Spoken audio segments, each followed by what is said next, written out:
All right, friends, now we are at the more complicated part.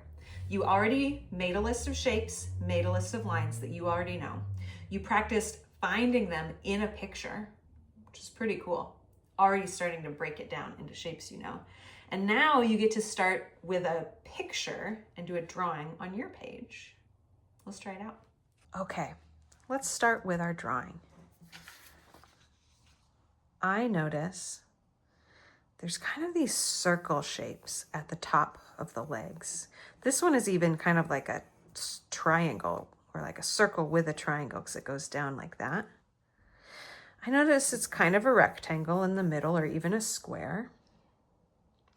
I notice that this head is kind of a triangle, which is funny because we often think about heads as being circle shapes, but his kind of looks like a triangle. And he's got a little ear, he's got a little tail, he's got legs that are just kind of long rectangles, and then these really great antlers that look like they're going to be kind of sharp lines that I get to draw later. Okay, I'm going to try it out. So we talked about circles at the top of his legs, kind of a circle shape. And then this one is kind of a triangle shape, so I think I'm going to do that. Triangle.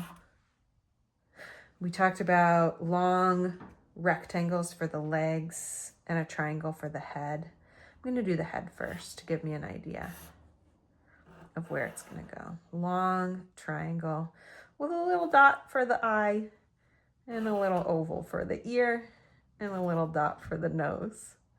Okay, legs, long rectangles.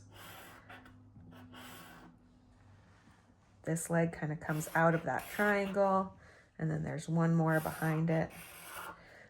And a little tail, but it's still not connected. So I need to bring some things together. Maybe just connector lines. And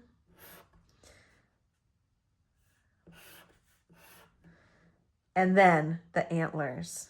It's got like one long line and then almost like the letter E or like the letter W with some extra lines. So I'm going to do one long line and then some lines on top. And there, I've got my elk. If I wanted, I could go back in and add some details.